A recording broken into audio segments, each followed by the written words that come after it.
is going to lead us in the community art piece tomorrow. She came all the way from Portland. We thought she brought the rain with her, but fortunately the rain's gone away. And it's going to be pretty darn amazing, this collective art piece. But in preparation, she also has something going on in the back there. I don't know if you've noticed. Well, I guess you can't really not notice the 12-foot tree. But in the back, there's a couple of places to write words. Tanya, do you feel comfortable explaining what that's for and what you'd like people to do? Sure. Basically, back there we have the word lies and silence. And what I'm hoping is that everybody could write whatever comes to them that helps them overcome lies and silence. It could be one word, it could be a phrase. You can repeat what somebody else has written. It doesn't matter. And I'd love it if we could just overtake it with our own words and our own voice. So please feel free to write it. And it doesn't matter if you write on top of somebody else's. If we get it filled up, it's all just going to be part of the art. So that's it. Thank you, Tanya. So any words you like, any language you like, let's obliterate the silence and lies. Oh, that was a pretty lukewarm response. Let's obliterate the silence and lies. Yes, thank you. Gosh, it's like doing a Christmas pantomime here. All right, and then the other piece of information is that we have listening circles tomorrow, which I was telling you about, a chance for you all to have your voices heard. And there is a sign up for each facilitator. So if you could be sure to sign up under the facilitator you'd like to be with. Babette let me know that she's not feeling so great, so I think we might not have Babette tomorrow, but otherwise everyone else is all still scheduled to come. Do you want to introduce yourself, or because I might make a pig's ear of it? Do you want to do it? I'm happy to introduce myself. Thank you. Hi, everyone. I'm Mónica Ramírez. It's nice to be here with you virtually. I'm sorry that I can't be there with you in person.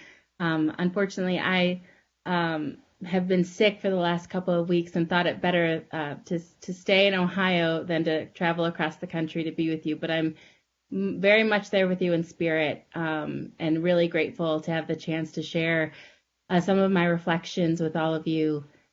Lou, thanks so much for inviting me to be part of this, and for all of the work that you've done and are doing, and for all that you're building. Today is a really important day, as I'm sure you've talked about in the room, and I just want to add what I'm sure many have already shared with you, with all the silence breakers who are in the room, and for all of those who are following along. My heart is with all of you, and I'm so grateful to you for your courage. And I know that today was a step forward in this journey, and certainly it's just one step forward, and there are many more to go. And I just want to say thank you for your courage and your bravery, and for all of your leadership. So I hope that everyone in the room will join me and give Lou and everyone a big round of applause.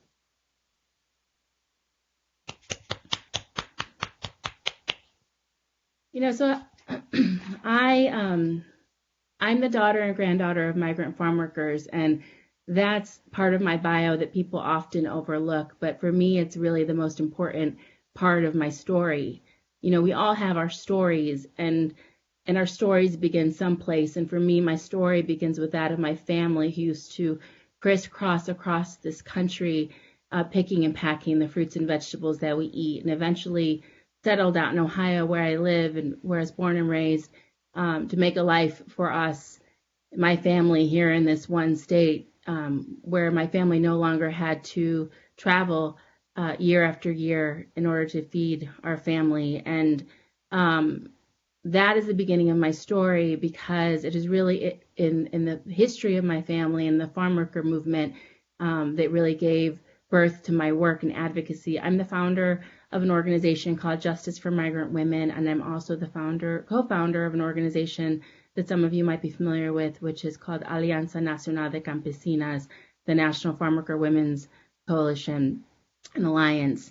And when I was thinking about what I wanted to talk about today, I decided that I felt like today, because it is the day that the sentencing happened, And it is a room that I wanted to be in with all of you because I feel like we're connected from the beginning of this movement and from this particular moment in history. And so I made a decision that I wanted to start by reading my letter that I actually wrote to the Silence Breakers before we even knew each other, before we were ever connected. I want to start by reading the letter and then take you through some of what I think is important to highlight related to farm worker women in our journey to end sexual violence in the workplace in every place. So I'm going to start with the letter. This letter was published in Time magazine on November 10th, 2017. And when I wrote it, I never thought that I would have a chance to actually share it with the women that I was writing it to. And I wrote this letter on behalf of the 700,000 farm worker women across our country. Dear sisters, we write on behalf of the approximately 700,000 women who work in the agricultural fields and packing sheds across the United States. For the past several weeks, we've watched and listened with sadness as we've learned of the actors, models, and other individuals who've come forward to speak about the gender-based violence that they've experienced at the hands of bosses, co-workers, and other powerful people in the entertainment industry. We wish that we could say that we're shocked to learn that this is such a pervasive problem in your industry. Sadly, we're not surprised because it's a reality we know far too well. Countless farm worker women across our country suffer in silence because of the widespread sexual harassment and assault that they face at work. We do not work under the bright stage lights or on the big screen. We work in the shadows of society, in isolated fields and packing houses that are out of sight and out of mind for most people in this country. Your job feeds souls, fills hearts, and spreads joy. Our job nourishes the nation with the fruits, vegetables, and other crops that we plant, pick, and pack. Even though we work in very different environments, we share a common experience of being preyed upon by individuals who have the power to hire, fire, blacklist, and otherwise threaten our economic, physical, and emotional security. Like you, there are few positions available to us, and reporting any kind of harm or injustice committed against us doesn't seem like a viable option. Complaining about anything, even sexual harassment, seems unthinkable because too much is at risk, including the ability to feed our families and preserve our reputations. We understand the hurt, confusion, isolation, and betrayal that you might feel. We also carry shame and fear resulting from this violence. It sits on our backs like oppressive weights. But deep in our hearts, we know that it is not our fault. The only people at fault are the individuals who choose to abuse their power to harass, threaten, and harm us, like they have harmed you. In these moments of despair, and as you cope with the scrutiny and criticism because you have bravely chosen to speak out against the harrowing acts that were committed against you, please know that you're not alone. We believe you and stand with you. In solidarity, Alianza Nacional de Campesinas. We always believed you, and we continue to stand with you. And that's why I'm here on this screen and not in person, unfortunately, to share with you some of our work and our movement and how I see that we can build together. Because today is an important step forward, but we know that there is much more work to do. And in the lives of the now estimated 900,000 farm worker women across our country, the work has been an ongoing journey for many, many years, for decades, in fact.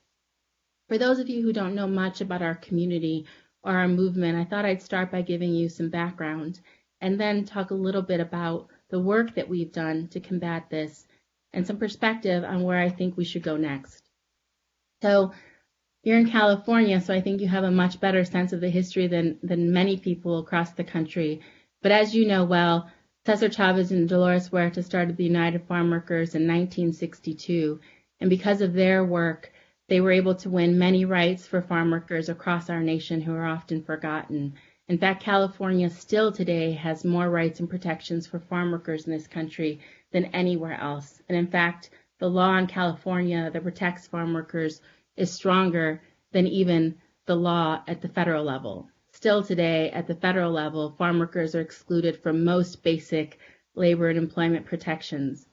So even though in the 1930s, most workers across our country won basic rights to things like minimum wage and overtime, farm workers still today struggle to be paid fairly, if at all, and struggle to be protected from things like pesticides exposure and harmful chemicals. And our children are still by law able to work without restriction as of the age of 12. And Dolores Huerta and Cesar Chavez understood back in the 60s that this was wrong, and they mounted this national movement that I'm proud to be part of, and that many of our families across this country have been part of over the years.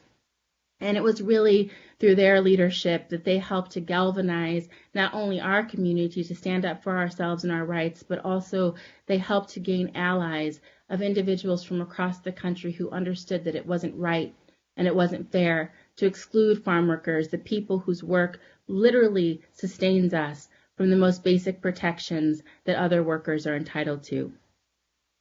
And so while Dolores and Cesar set out to create a movement that would be strong enough to uphold us and our human dignity, at the very minimum, our human dignity, if we couldn't win rights, behind them came scores of leaders who would then try to build with Cesar and Dolores, and as many of you know, Dolores is still fighting every single day for the rights of our community and all of us. But years later into the work, there began to build momentum for a farm worker women's movement.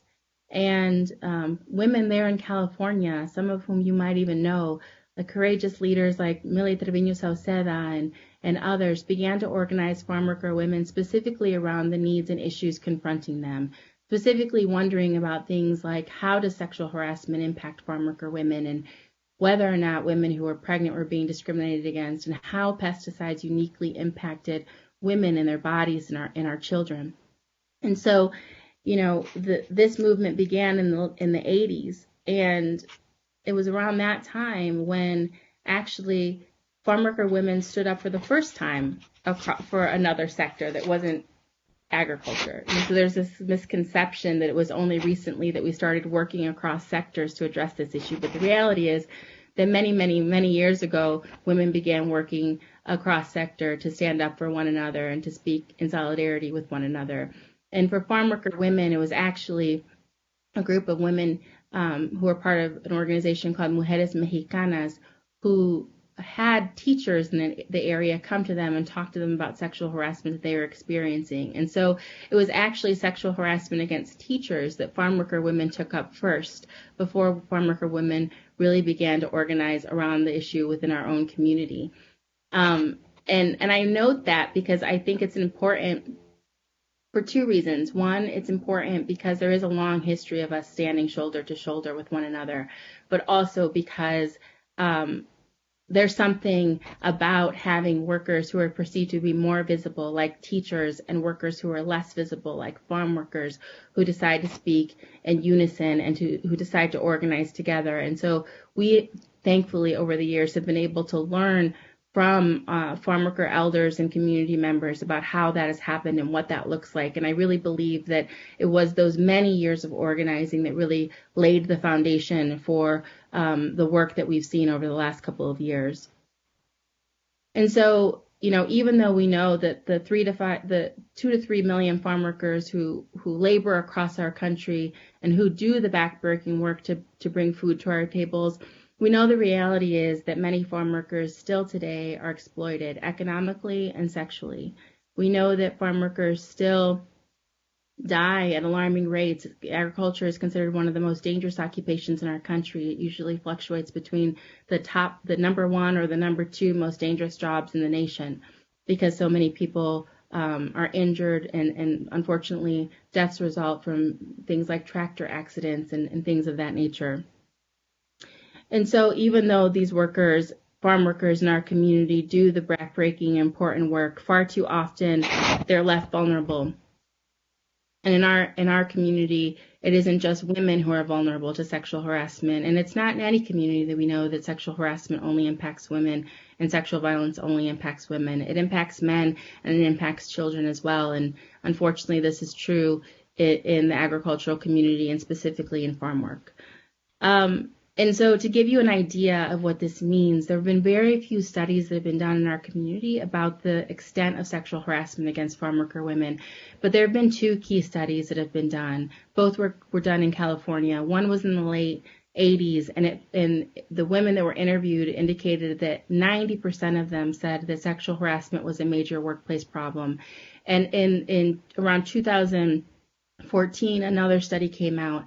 And in that study, the women who they interviewed, 80% of them responded that sexual harassment was a major workplace problem for them. So, between the late, 80s, early 90s, and between, until 2010, 2014, even though we had been organizing and we had been working to address this issue, we saw very little change in the number of respondents who said that sexual harassment was a problem in the workplace in agriculture. And that has to do with for a lot of reasons. I believe that crew leaders and bosses and co-workers and the individuals who perpetrate this violence against farm worker women, they see farm worker women as perfect victims. They see farm worker women as people who are susceptible to this violence because they don't believe that they'll speak out, because more than half of farm workers in our nation are undocumented. Many of them don't understand the legal system here. Many of them don't believe that they have rights, and the perpetrators tell them that they don't have rights. And unfortunately, very few have been able to bring cases, either criminal cases or civil cases, and win justice. And that's changing. We're changing that. But for many, many years, there's been a perception that in agriculture, farm worker women and other farm workers could be victimized and that there would be no punishment for the harm against them. And so in 2003, after working as an activist and organizer in my community from the age of 14 on, in 2003, I created the first legal project in the United States to specifically address gender-based violence and other forms of gender discrimination against farm worker women. And it was at that time that we created a national effort to try to work together with lawyers and law enforcement and social service providers and others to really start tackling this problem, to really focus in the resources that had never really been there to make a concerted effort to end the problem.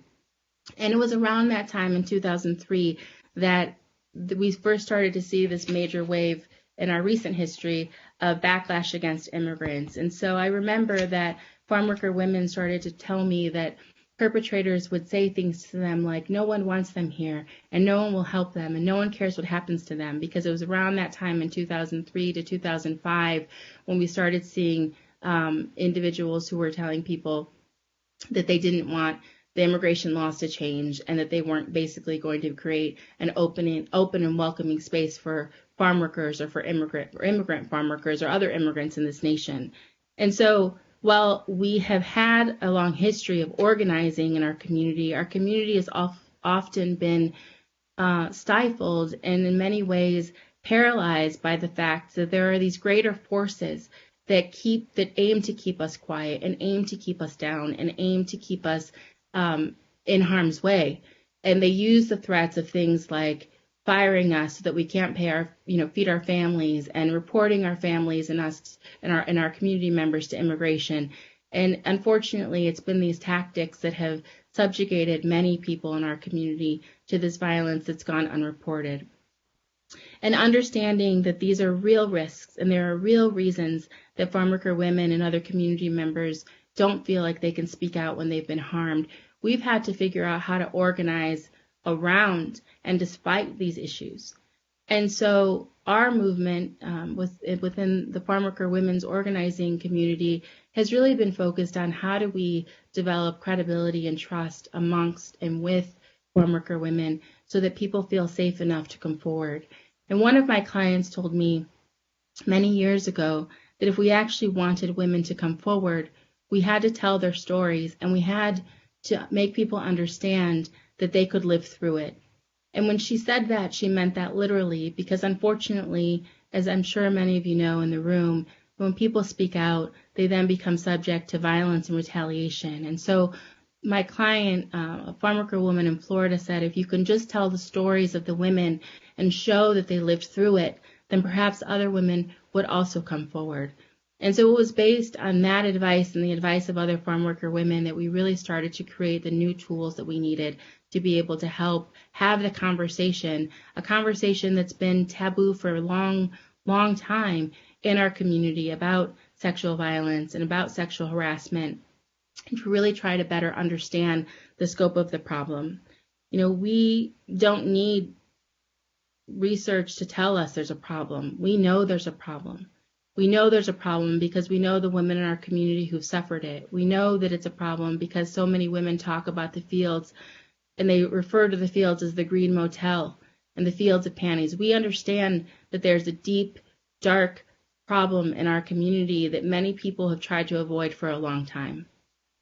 And so when the moment arrived in 2017, when it felt like the world finally broke open because people heard about the stories of women in entertainment and what they'd experienced and how they bravely came forward to try to seek justice.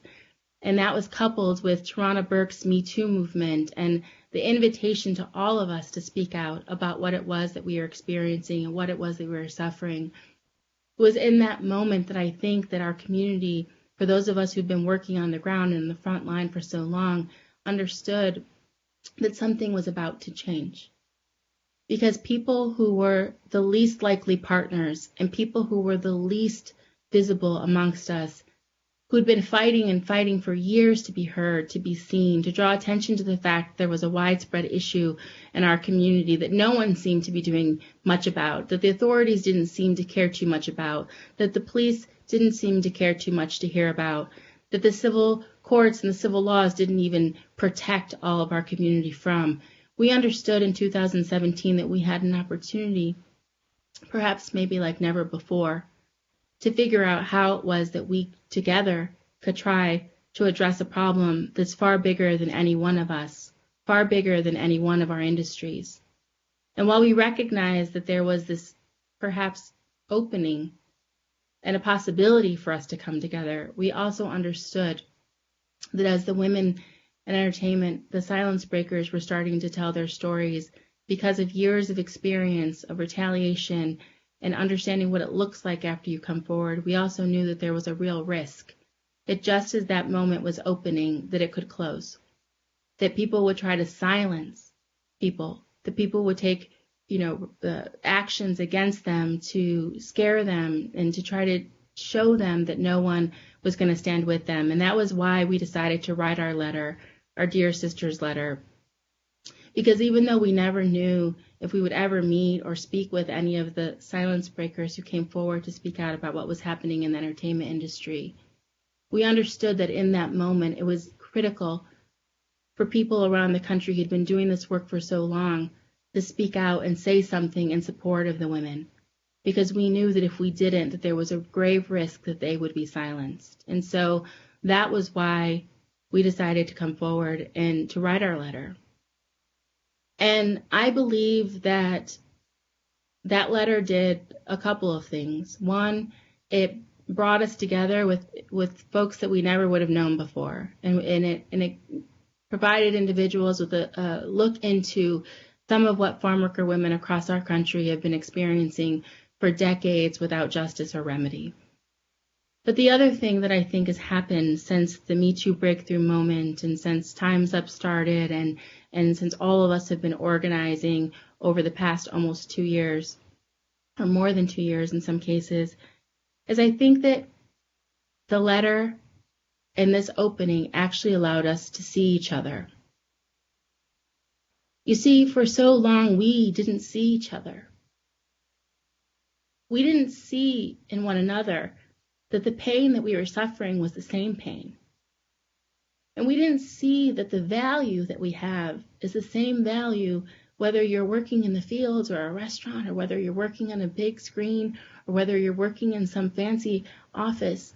We as a community, as a population, as a country, as a world, we didn't see each other. And because we didn't see each other, we couldn't see the solutions were actually right in front of us. And we couldn't understand that the solutions really are in us and that we are the solution. I think that in the fall of 2017, our eyes were open in a new way. And that's given us the opportunity to finally make the progress that needs to be made. Because sexual violence in our country and sexual violence across our world is an endemic problem. Our nation and our world is sick because of the violence that's being perpetrated, and often without justice. But we have a new opportunity. Those of you who are in that room, those of you who are working together in coalition and community, and those of us who are working alongside each other across the country, we have the chance for the first time to not only see each other, but to see the world of our dreams and to figure out how it is that we can use our wisdom and our skills and our tools and all the knowledge that we've garnered over all of these years, whether it be by organizing in our communities or bringing lawsuits or fighting for policy change. We have all of the tools that we need to create the world of our dreams. And the question before us is, will we do that? And the question before us is whether or not we will let survivors lead, like Echo has been calling on all of us to do. Will we allow this to truly be a survivors-led movement and revolution for change? Because there's a danger that things could go back, not to the way they were before, because things will not go back to the way they were before. Our eyes are open. But there is a danger that if we don't figure out how to build together by seeing each other, the least visible to the most visible, and by seeing each other's worth, all of our worth, no matter where we work, no matter how much we earn, no matter what we do, there's a danger that if we don't figure out how to build together, that we will recreate some of the same old patterns, that only some of us will get help, that only laws will be passed that will protect certain people and not all of us. We run the risk of forgetting about some communities or prioritizing some communities over others. And I don't know about you, but I've been doing this work for a long time. And as a survivor myself, I'm not interested in building a world where some people are left out. And I'm not interested in passing laws that are going to leave people behind. And I'm not interested in short-term victories that are only going to be victories for a few, while others remain silent, in fear, and without hope. See, we're building a new world. And in that world, we all have the possibility to thrive. And we all have the possibility of winning justice and getting protection and getting all of the help and all of the services that we need. But for farm worker women post the Me Too breakthrough moment, at times it's been difficult to see that this change has really been for us too. And I think that might sound kind of interesting and perhaps even startling, given that I started by reading you our letter. And I think that our letter did have an impact in the moment when it was published. But I have to say that over the months and almost 2 years since it was published, there have been moments when I have questioned whether or not this movement that we're building is a movement that is really for all of us. And I question whether or not the change that we're making is change that is really going to impact the women who I serve and the women who are in my community, those who still feel alone and those who still feel as though no one is listening, even though we're shouting as loud as we possibly can about what's happening.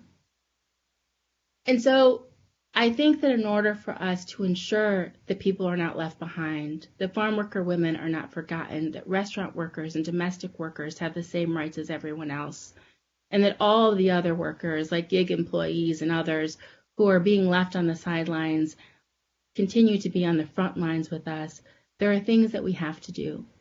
There's work that we have to do, that we have to commit to doing together. First, we have to recognize that as this is a survivors-led movement, we have to recognize that this is a movement that is led by survivors. And what that means is recognizing that the only experts on this issue of sexual violence and what it means to communities and what it means to the lives of the individuals who suffer or experience it is the survivors themselves.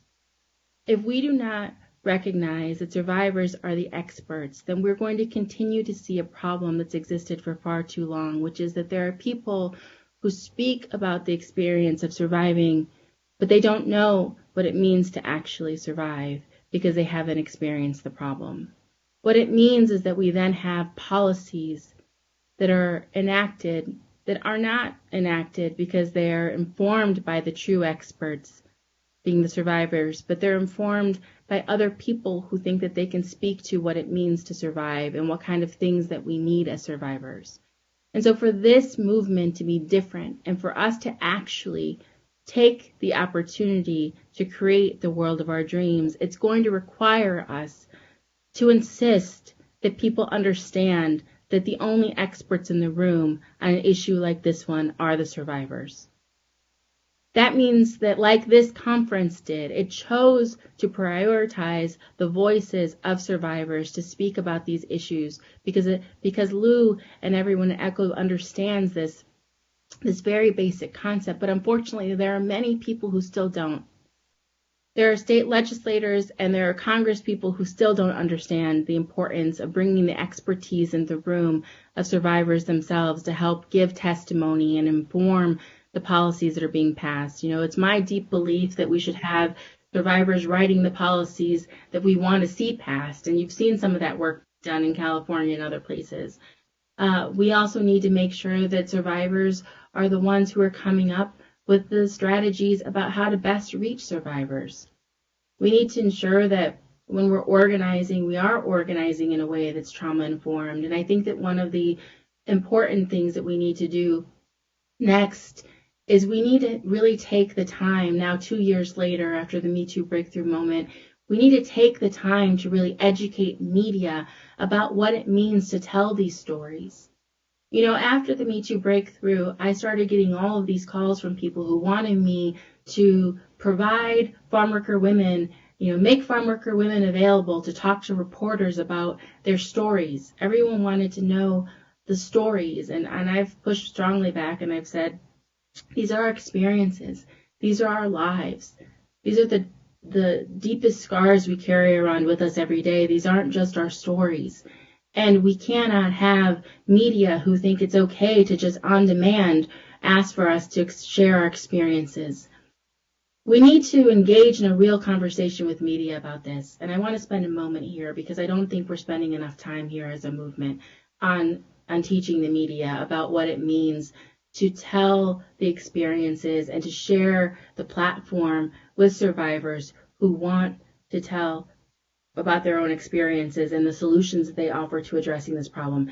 Because there is a lot of harm that's done in the way that some of the reporting is done. People are re-victimized and re-traumatized through the experience of having to speak with the media.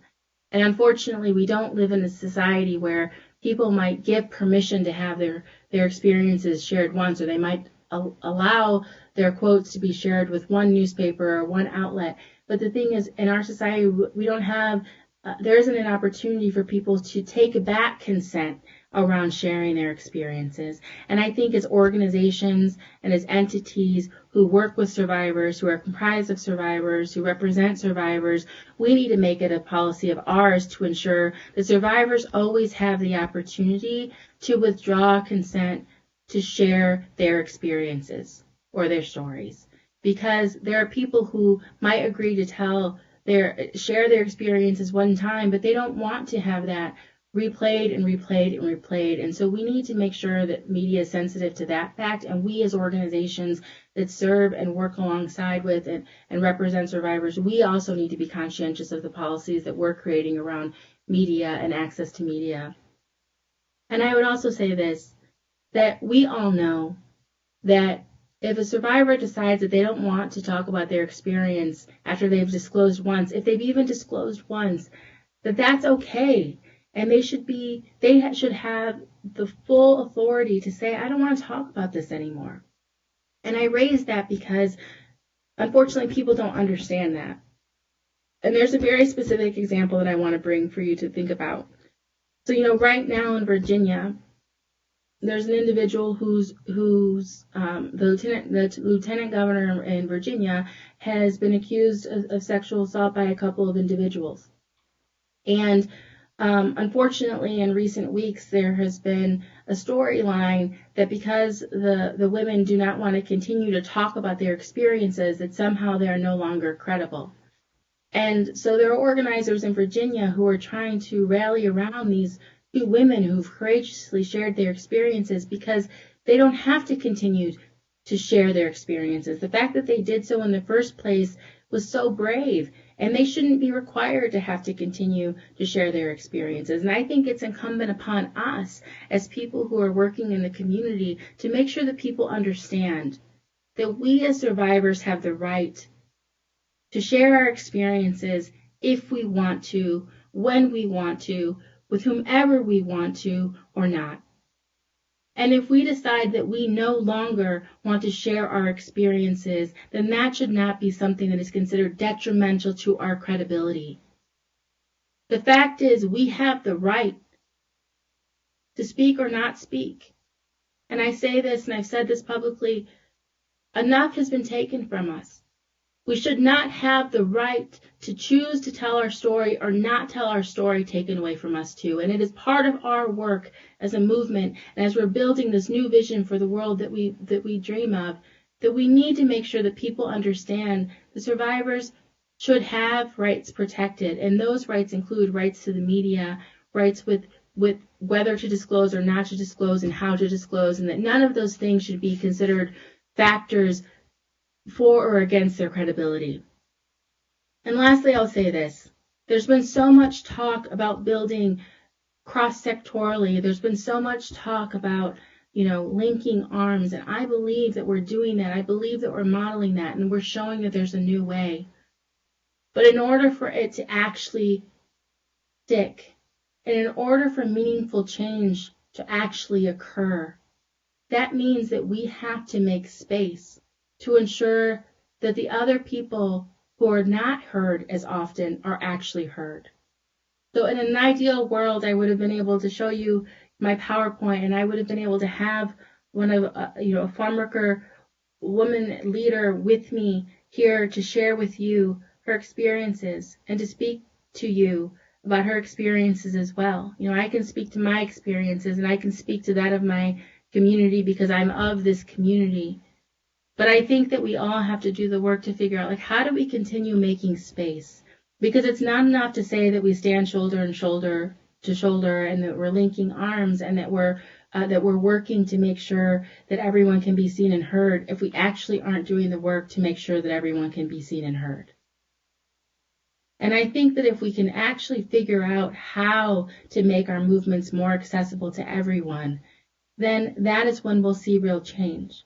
Because we cannot repeat the cycle of a situation in which we become the proxies for the communities and for the voices that are not always being lifted up. We actually have to figure out how, as a movement, to make the space so that people can be the spokespeople that they are and that they could be if given the room.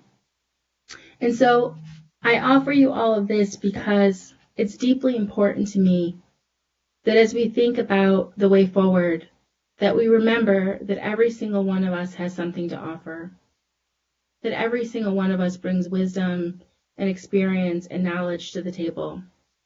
Some of us have more access and more privilege to be able to bring it forward. Some of us, as I say, are past the mic more frequently than others. But it's our work. It's all of our work to make sure that we dismantle the barriers so that farm worker women and domestic workers and restaurant workers and some of the least visible amongst us are seen and heard and valued. And being seen and heard and valued, they too are being protected, and that we are ensuring that we're sending the message to perpetrators, to lawmakers, and to everyone that we all deserve to live and work with dignity and to be free of violence at work, and every place. Thank you.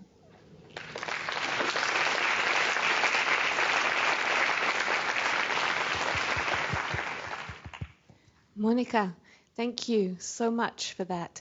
I was doing a really bad job of explaining Me Too voter. Do you feel comfortable about explaining that a little bit? Yeah, I do.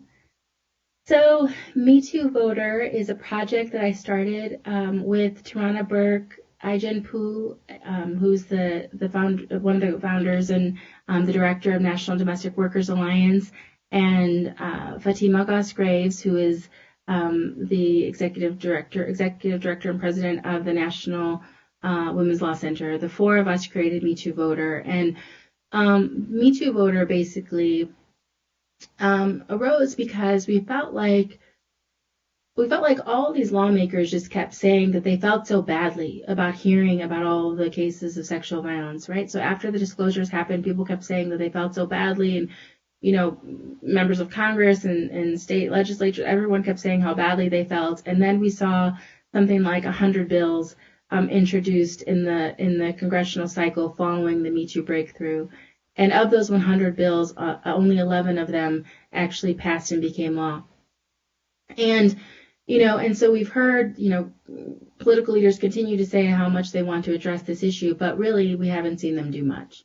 And so we decided that one of the problems is that when people speak about survivors, they speak about us as victims, and they speak about us and portray us as if we were powerless. And in the way that we're portrayed, all of our power is taken away from us, including our political power. And so we made the decision to create Me Too Voter because we want to center the power of survivors as a constituency. It's nonpartisan. It's not about one party or another. We all know this issue is a nonpartisan issue. It affects people across all party lines. But this is a call to hold all political leaders accountable to survivors, to ensure that they're not just saying that they're sorry about what's happening, but that they're actually passing laws that meet the needs of survivors, and that they're actually doing something that is consistent with the values that we hold and also the solutions that we believe need to be considered in order for us to finally, put an end to this problem. So we started Me Too Voter by calling for a question to be asked during the Democratic debates. There were sort of, I guess, a question and a half that were asked during the course of the debates, although we feel as though they didn't spend as much time on the issues as they should have. But there's more to come related to Me Too Voter, and we hope that some of you and your organizations will be interested in becoming part of what we're building. It's really exciting what we're building, and it's something that we know is going to have an impact at the national level. But we also want to make sure that organizations that are on the ground and in states are becoming part of this work too, because we want to make sure that state leaders and local leaders are accountable to survivors as well. And I'm sure everyone's wondering, how do we get involved? How can we find out more? So for Me Too Voter specifically, if you go to the MeTooMovement.org's website, you can actually, there's a page on Me Too Voter where you can sign up, and you can get more information through that page. Or you can also email me, and I'm happy to provide you with more information. And we have some big announcements coming very soon, so stay tuned. But I would say the best way would be to go to the MeTooMovement.org website and sign up there. And Me Too Movement, that's abbreviated, right? It's MeTooMVMT.org. Great. Thank you, Monica. I had a tear in my eye, I have to say, when you read that letter, because it's the first time I heard it was America Herrera was reading it out at the She Said book tour, and I'd never heard it before. So it means a lot. Thank you for that. And while you were offline, I asked if the tables would talk amongst themselves and if they could come up with any questions. Do you have a bit of time for a Q&A? I do have time, thanks. Thank you. Is there any table that came up with a question that you would like to ask Monica?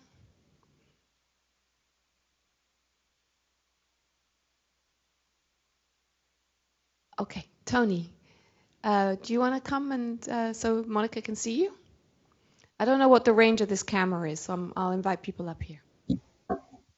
Hi, Monica. This is Tony Scruggs. Thank you for being the change, and thank you for your online friendship. Hi, Tony. My question Good is, to see you. you too, do you have a vision or a call to action for male allies in this empathic, nonviolent new world? Well, first, I think yes, but I also really want to return to the fact that we need male allies, but we also have to name the fact that men are survivors too. I don't think we talk about it enough. And my call to male allies is, we have to make sure that right now, especially with all the retaliation that's happening, there's been all this like blowback where men are saying like, oh, I don't know that I feel comfortable going to lunch with my female coworker, or maybe I can no longer mentor a female coworker, what have you. Like to the extent that there is fear that might exist because people are somehow concerned or confused about what the norms are or should be, we need male allies to speak their confusion. We need male allies to ask the questions, and we need male allies to listen to women and to all survivors, and to do so with an open heart and with an open mind. Because I think that one of the challenges is that there's been defensiveness, and there's been some denial. And the reality is, like, the facts are the facts, and we need all people, but I think especially men who are feeling attacked or defensive, we need people to have open hearts and open minds, because at the end of the day, what we want is for everyone to be safe and healthy and free of violence. And so that would be my call to action to men. Listen, ask the questions that you have, and be open to the answers. And then ask more questions if you still have more questions after you've heard the answers, if you're still confused. Thank you. Any more questions?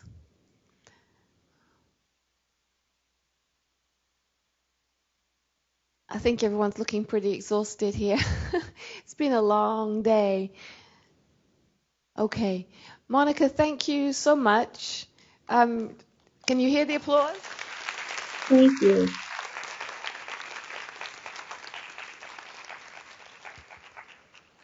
We are so grateful to you to having kept your commitment and doing this via live link. And you and I will be doing a lot of talking, I hope. Yes, and thank you all. I wish so much that I could have been there with you in person. I know that you all understand the circumstances that kept me from being there, but I look forward to the opportunity to building with all of you. I know that we're going to build a beautiful world together, and I'm really excited for that. Thank you, my sister. Thank you. Take good care.